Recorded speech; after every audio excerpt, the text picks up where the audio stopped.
Hello and welcome to episode 6 of my participation in the Jurgen Zoller Honorary Challenge.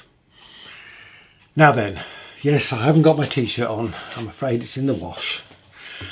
Anyway, you'll have to have my Dream Theatre t-shirt this week, but don't forget to go off and get yourself one of those fantastic Jurgen Zoller t-shirts, and the link is in the description below. Anyway, in this episode, I want to try and fit the back on this guitar, and the back is going to be inset, and so I need to make some linings for the back to glue onto. Rather than kerfing, I want to use linings rather than kerfing to add a bit more strength, and to do that I've made myself some thin strips of he's got to pauses to think what the wood is. It's cherry. Now I've cut these really thin, they're about a millimetre deep or thick, and my intention is to glue them all together into a laminate around this mould. So let's get going.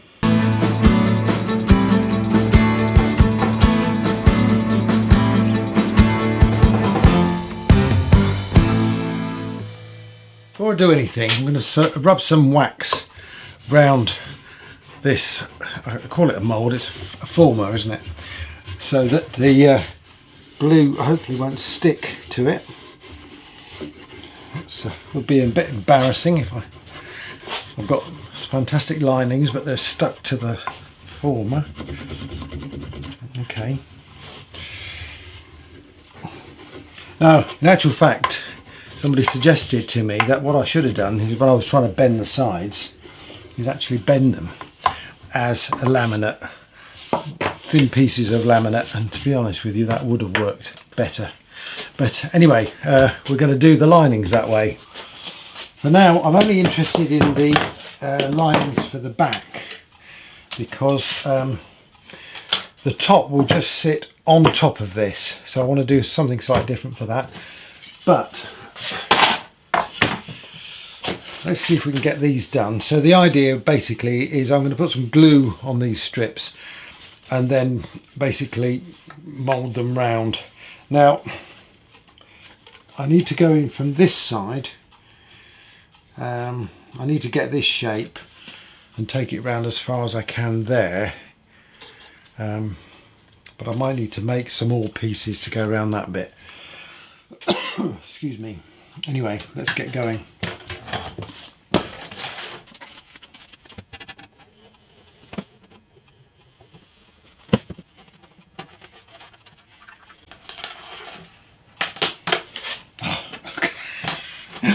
Very good, Dave. Managed to splodge glue all over your bench. Oh, dear me. Here we go. Right. So that's one piece ready.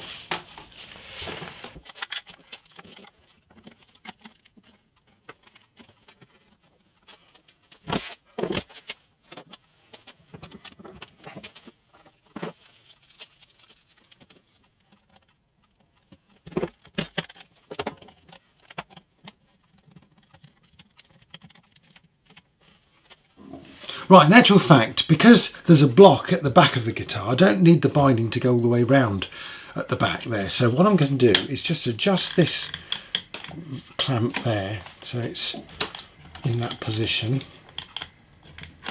Oh, if I can get it there. Then I'm going to saw just there. Probably not the way you should do it, to be perfectly honest with you.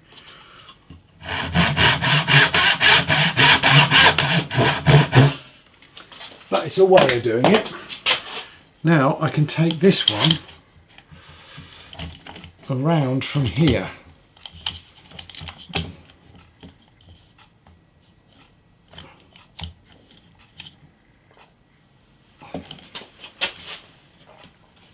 And that might just be enough. We will find out.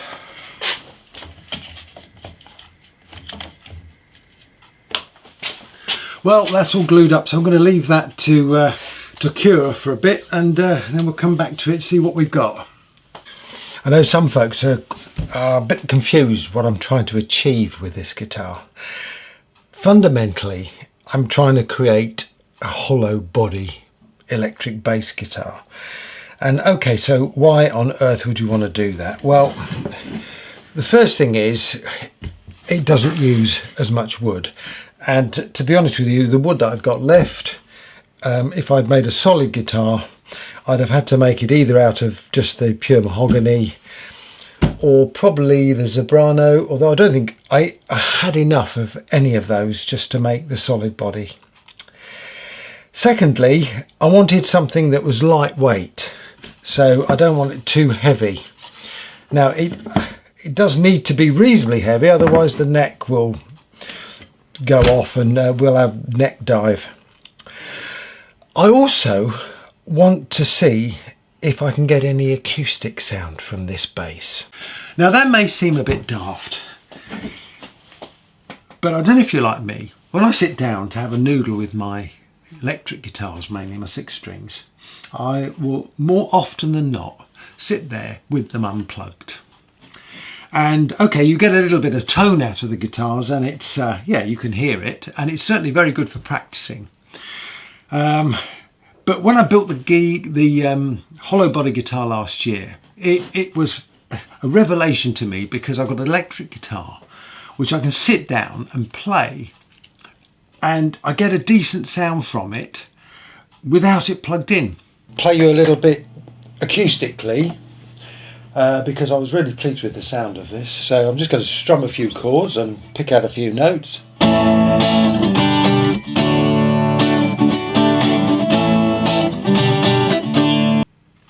It's not loud, I know that, and it's not going to be sort of recording quality, but it's loud enough to play and practice. So my aim, partly with this bass guitar, is to create something similar. So I'm going to put a sound hole in it at some point, probably at the top there.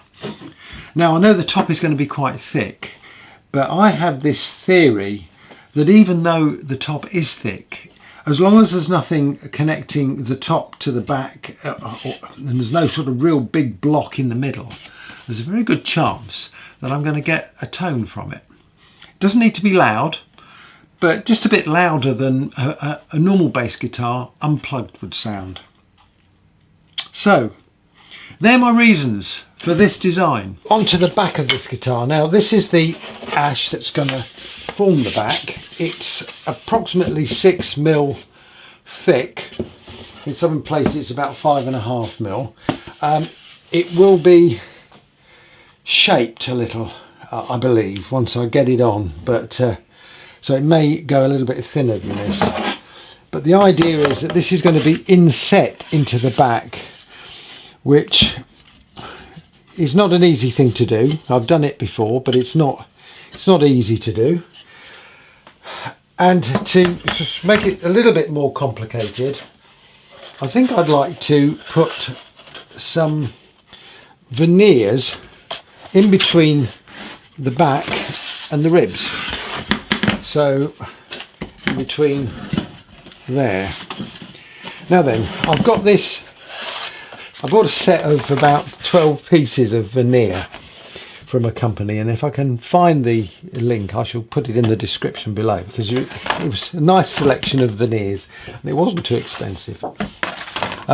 This sort of silver grey, I don't know what do you call it, bird's eye maple, I don't know what it is rather novel. And I've also got some of this darker which looks like walnut to me. And I'm thinking of a sandwich with the walnut on both sides and the silver in the middle. I think that might look quite good once it's all sanded down and polished up. And so my approach to this is to actually stick the veneers in first, and then I'm going to be able to mark round inside to get the actual size of the piece that I need, which includes the veneers as well. Hopefully then I should be able to cut it to size.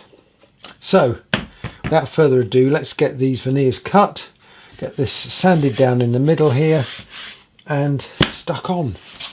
I'm going to use the spindle sander to sand out the inside of that guitar body. Now then, I have a problem with my spindle sander. Let me put it on.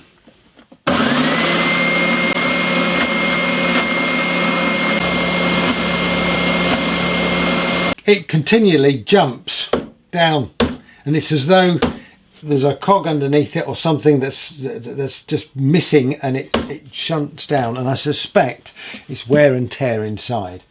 So I am going to try and see if I can find a spare for that. It's a bit of a nuisance. It doesn't do it with the spindles on. It only does it with this belt fixture on, and I suspect that's because this is very heavy. But it's a shame because it's a fantastic tool. It's just misbehaving. Anyway, let's get this rigged up.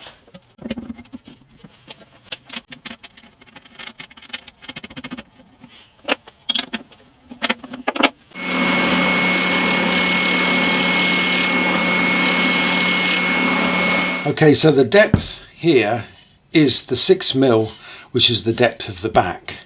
Now around the side here, you'll see it's a bit proud, so I've got to go a bit deeper. It's about 2mm deep, so that's about 8mm. So what I'm going to do is cut some strips of veneer 8mm wide.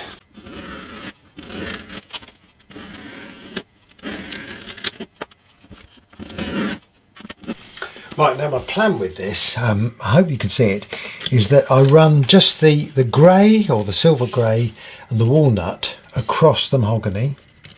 So that runs all the way across there. And I'm going to have to cut the little piece out of that. And then when we hit the lighter wood, the sycamore or whatever it is, maple, I can't remember exactly, then I introduce the walnut back in again. So where that little join is there, I think that should look quite nice, he says. Okay, so I think it's going to be a question of doing this in stages. So the first stage really is to glue the silver on to the mahogany. So let's remove all the other bits, see if we can sort this silver out. And I have to just take a little piece out of this where it crosses over that central beam.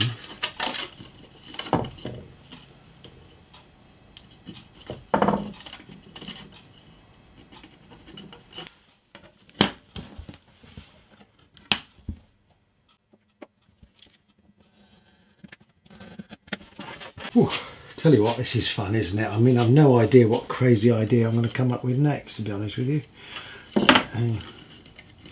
So this will get me right round. Will that get me right round to there? Just. Okay, when it goes over the back of this central piece, I'm not too worried. If we've got to put a join in, we'll put a join in. That's not a problem. But that looks like that's going to fix into there quite nicely.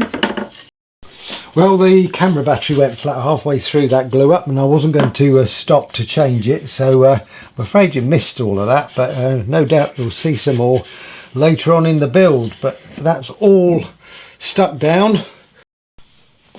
Well, it's another day and time to stick another veneer. Now, I have to own up. I confidently said that the thickness of the back was 6mm, but these were a little bit proud, so I was going to cut the veneers to 8mm. So I did that, and then I promptly went and cut, if you remember, a slot to drop this down, which of course defeated the whole object of me cutting them to 8mm wide. So I had to strip that all off, and now I've stuck a piece that is 6mm wide all along the back here.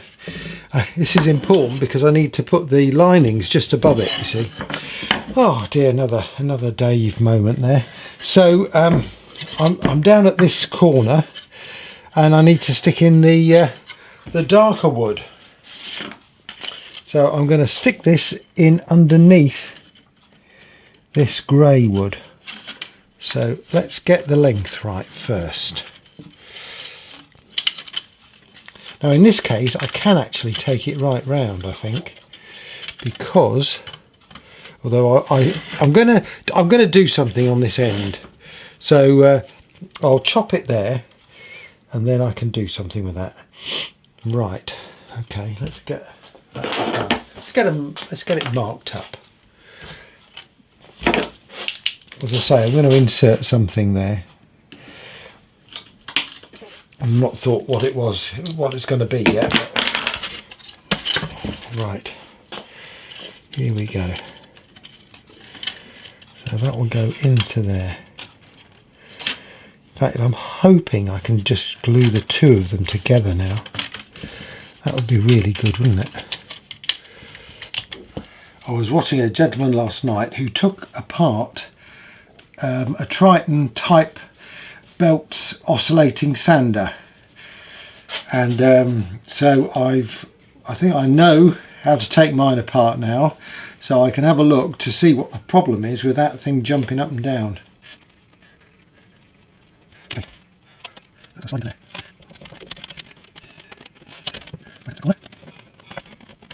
You know, I think I'm going to do it in stages. Just don't trust myself to get this right.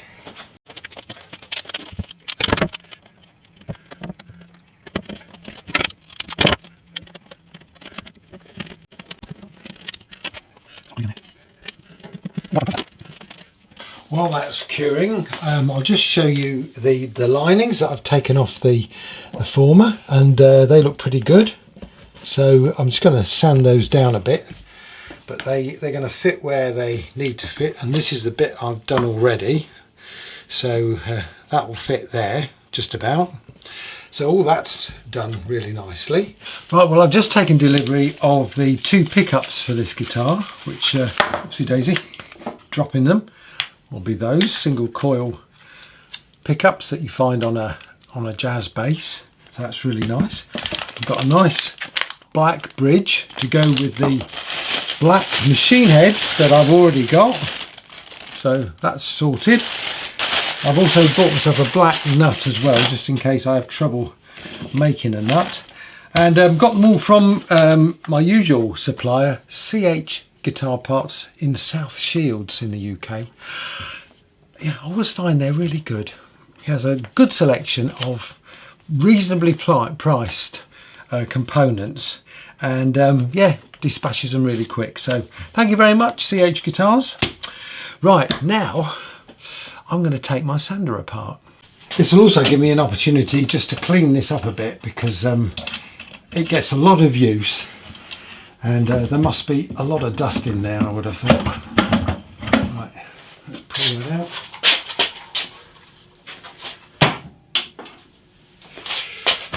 Okay, now then, I have to thank a gentleman on YouTube for showing me how to take this apart, and I shall put a link to his video below, because it really was a good video. Now he actually bought a second-hand one. What's interesting about these tools is this is badged with a Triton make, but in actual fact just about every tool maker makes the same box, exactly the same box, just different colours, which is interesting.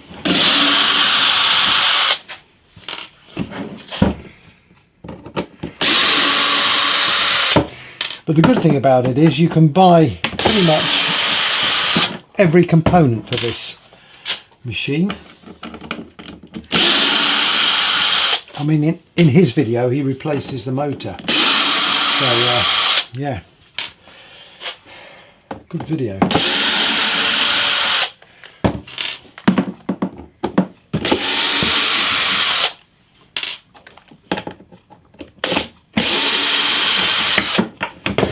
And what have I forgotten? The tuner tin.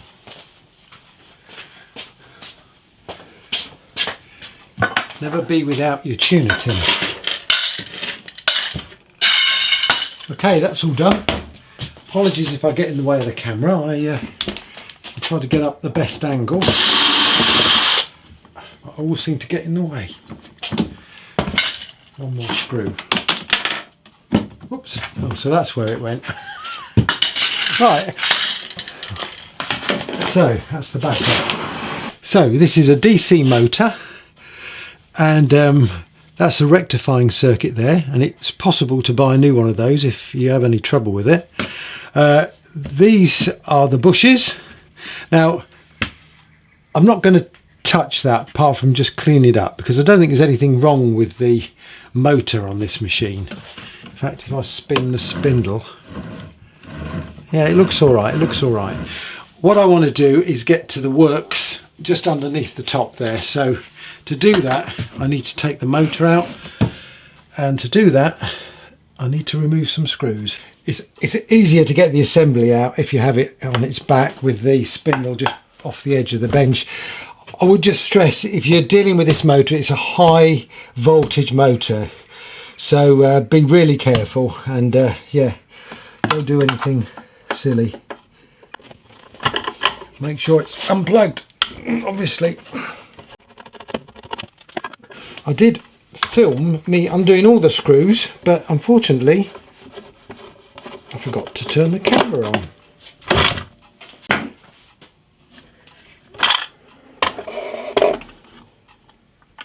Okay, I've got the assembly out, and it's a little bit dusty, unsurprisingly. So I don't know if you can see that, but inside there are two discs that spin round at slightly different speeds because of the way the belts are configured, and they've got sort of humps on them, and that's what gives it the oscillating effect. So the question I have is, why does it jump? Now I can't see anything obviously wrong. What I have just seen is this. That looks like that drive belt is worn, and that could well be causing the problem. If that is not being driven round properly, and I can see there's some places where, yeah, that belt is not tight at all. So I think that might be the problem, you know. The tension on that belt is not as good as that one. So I think what I'm going to do, get some replacement belts. Right, well, I'm just going to put it back together again, because I don't want to leave all the bits hanging around. I'll get those parts on order, and then I can repair it. I sort of suspected it might either be a belt problem or it might be sort of an oil problem. So yeah, rather pleased with the fact that that's what it seems to be. And just a tip, if you are taking this out, this assembly out, do it upside down like I'm doing, because it's a lot easier to get the screws back in. I don't know if you can see this, but the bolts, as I should say, rather than screws, are quite a long way down in the recess there. So it's certainly a lot easier to put it in this way round with the bolts in the holes.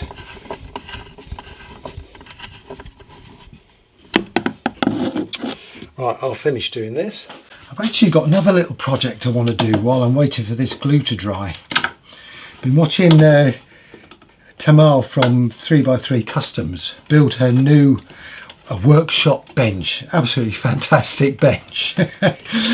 But she was installing some bench dogs and a little bench dog vise.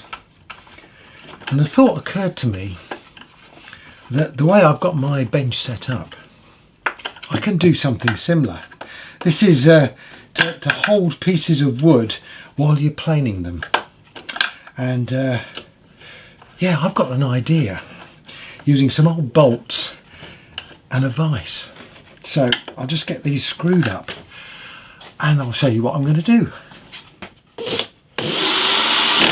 Probably teaching you to suck eggs, but when you're screwing back these self-tappers into plastic, set your drill to the lowest torque setting so you don't strip the thread inside, as I have done many a time.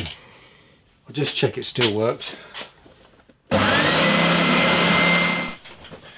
Okay, briefly back to guitar building. The walnut has dried now, so now I can put the this grey wood on and just pinch it. I think I'll pinch it with these clips all the way around. That's going to be okay. Magic glue.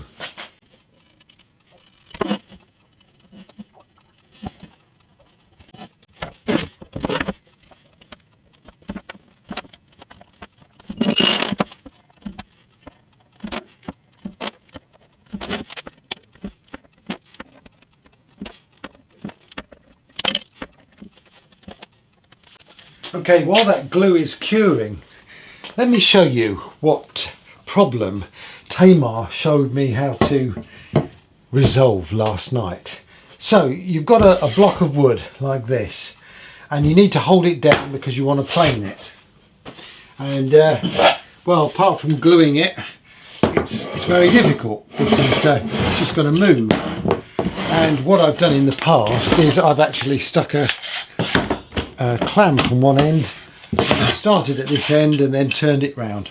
Of course that is not ideal, but if we use bench dogs then we can hold it secure. Now the idea is I've got a vise here which will open up 9 centimetres.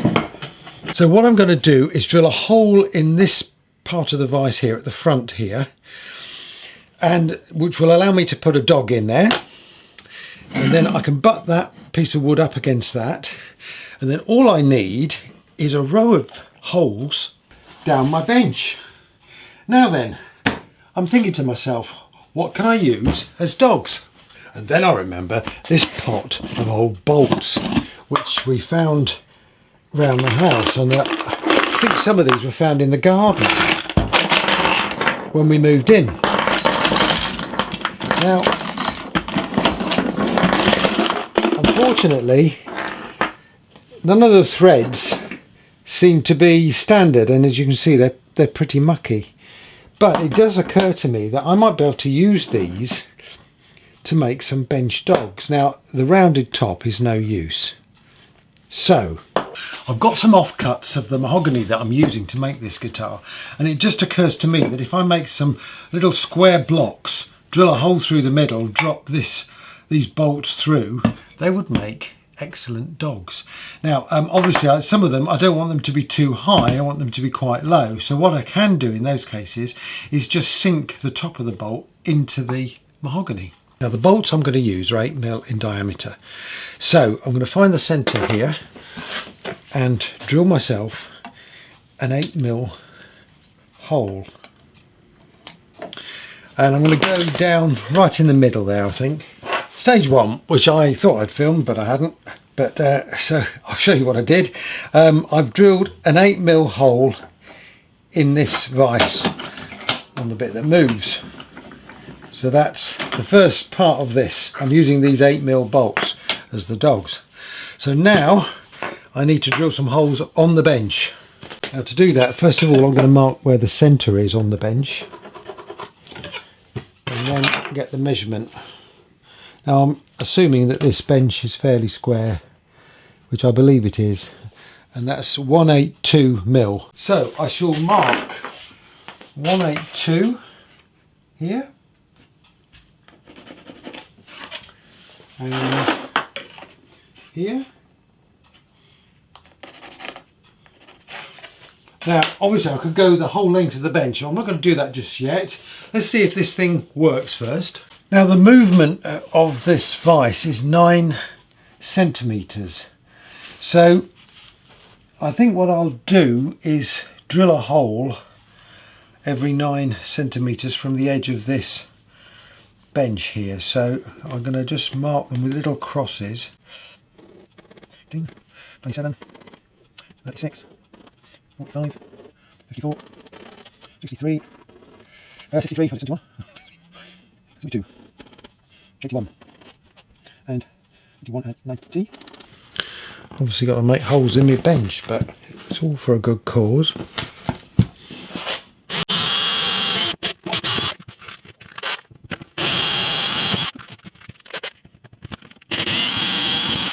Okay, so I've now got a nice row of holes there.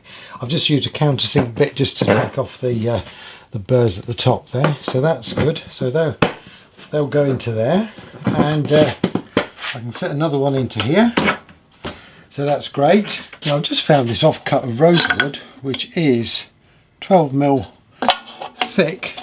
I'm going to cut it. What's the width of it? It's 60. So if I cut it down the middle, 30, and cut 30 squares, that should do.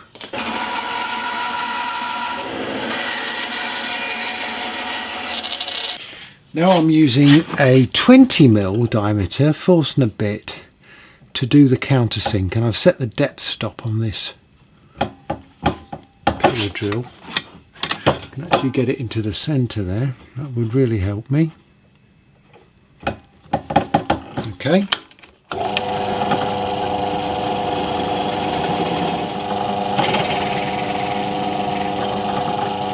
Also need to just widen the top of the hole there. So it's an 8mm hole, but I'm widening it to 10mm to allow for the bolt to go through, and I'll explain that in a minute.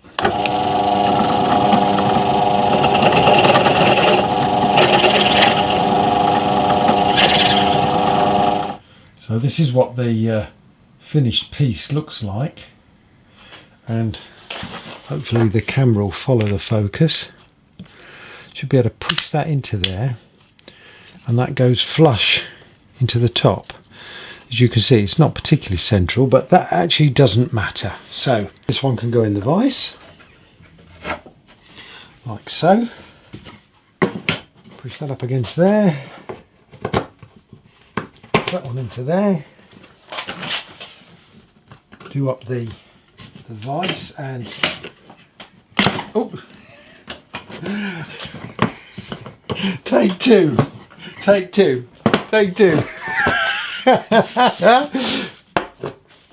Right, that can go up against there.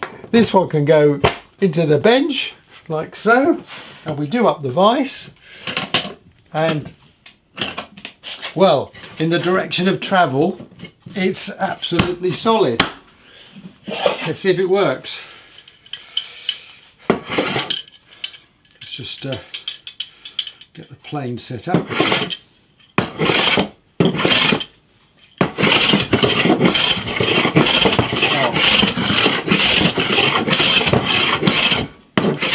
That's magic, that is magic. Put it in the right way round, Dave, and it'll be even better, I should imagine. Get the grain in the right way round.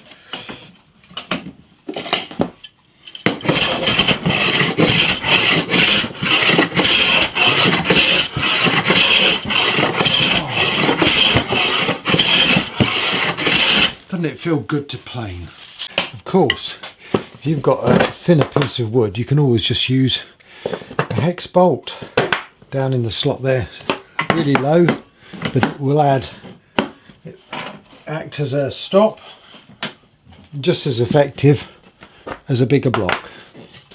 Well, all I can say is thank you, Tamar, for showing me the way. Basically, that's a solution to a problem I've had for a long time. I shall put a link to the series where she builds this marvellous workbench in her workshop down in the description if you'd like to go and have a look at it, along with the gentleman who showed me how to take apart the Triton oscillating sander. It's amazing what you can learn on YouTube, isn't it? And the number of things that I've been able to fix because somebody has shown me how to do it is incredible. Anyway, back to this guitar. Once I've cleared up this mess, that is.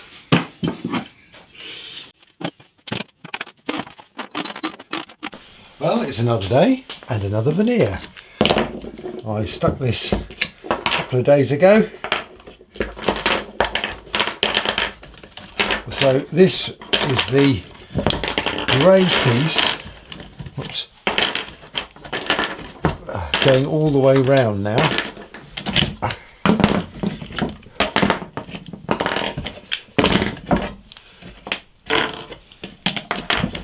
So I've got grey all the way round.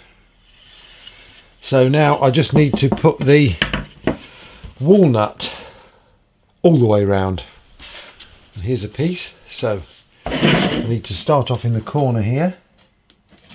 Going to be sort of interesting in this corner. Gonna have to do a bit of filling, I think. So essentially we're looking at that. Question is, how far does it go round there? So it doesn't quite go round to the end there.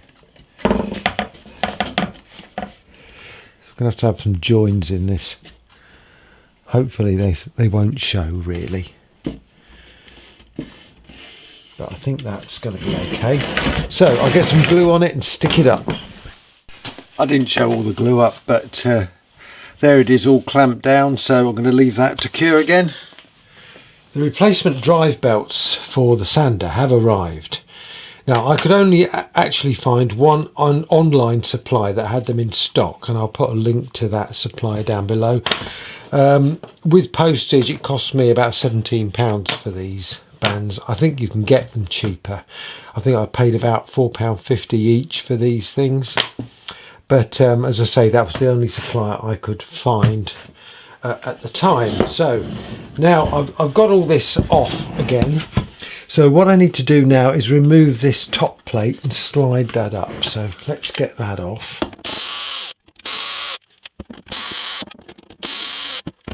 Now I'm hoping that that will just slide off now.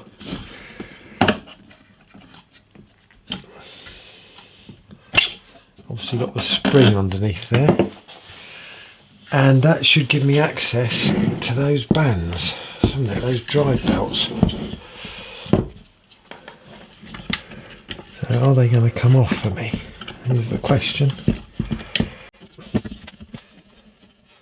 How can I help it? I don't really want to take the motor off. I might have to in order to get that band off.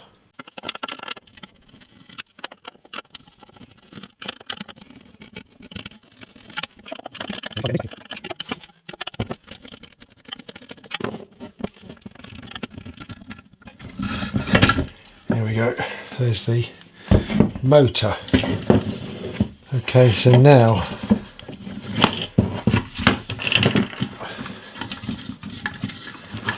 all this has come loose. They'll come off. Okay, while I'm here I'm just going to clean up all that gumph there.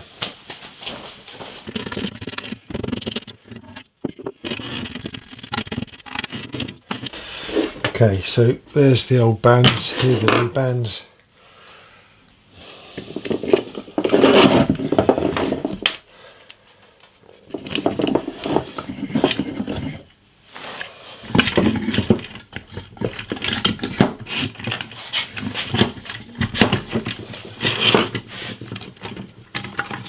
Right, it's always difficult doing something and filming it at the same time. I had a bit of trouble getting the motor back, and the reason for that was I needed to get the bearing into the slot before I did all the screws up, and once I got that, then the belts were quite tight, and yeah, everything went in okay. It just was a little bit of a fiddle getting that right. Right, I just have to go back and check my video then, because I couldn't remember where this piece went. That goes on there, this piece goes on there, like that. This bit goes that way round, like so. I think we've got it. Let's put all those bits back. Make sure there's nothing left.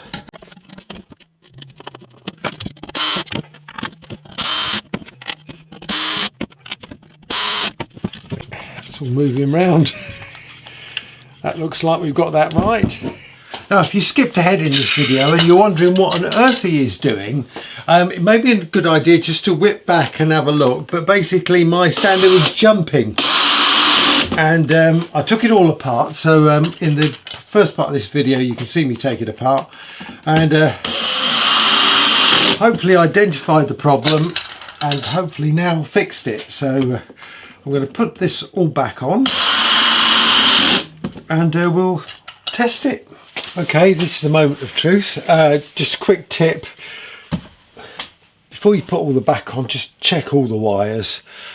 I had to take it all off again because one of the wires had come out of the switch and I hadn't spotted it. So anyway, this is the first try, so let's go.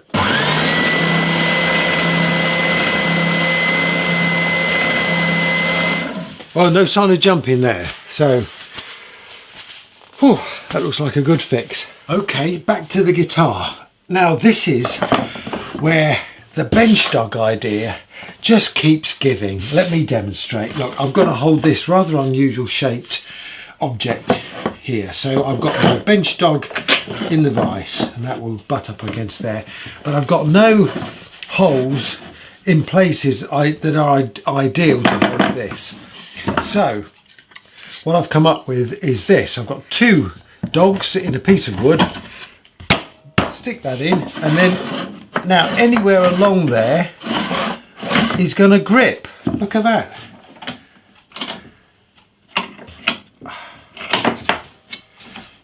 Now, I know you'll say, well, you've got a dog there, Dave, and you could do stuff there.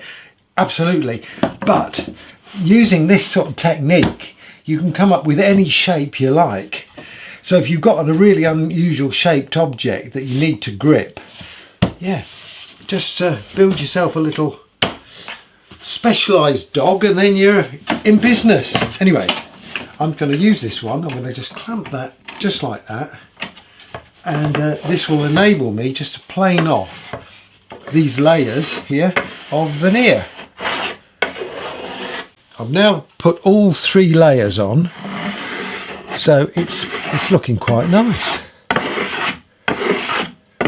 And I just want to now plane them flush with the bottom of these ribs. I know these ribs are a little bit proud of the neck block there. I'm going to leave that because once I've got the back on I can shape it all down, so that's not going to be a problem. So for now I'm just taking these veneers down to that the back end of the rib there. I've actually got some spots where my little pegs weren't quite enough to clamp it, so I'm just thinking I might put some glue down there and give it another clamp. At last we come to the point at which I've got to cut out the back of this guitar. So I've positioned the piece on the centre line, and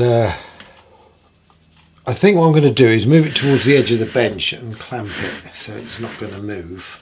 See if I can get a clamp underneath there.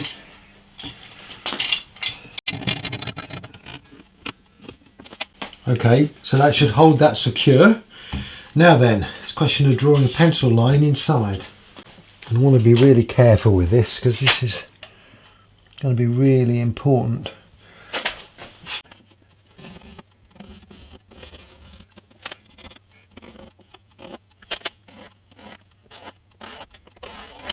Obviously the difficult bits are the bits I can't actually get to.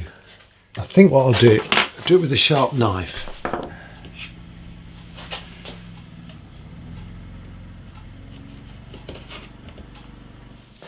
Well, the knife worked. I've got a nice sharp line there, but I've got a couple of gaps, a gap there and a gap there. Okay, so what I'm going to do is try and make a template by rubbing my fingernail across the edge there, like so. I'll cut that out with a knife. So now if I put this on the centre line, line that up with that, line that with that, and that gives me the curve. I'm going to cut it wider than the line and then obviously sand it down. Done it again. I thought I had it on film, but I didn't. Managed to switch the camera off when I thought it was on. But basically I'll show you, I got this part of the line just by putting this template back in place, and that also helped me just do the top there as well. So now I'm going to cut this out on the bandsaw, and I'm going to cut it wider and then sand it down to the line.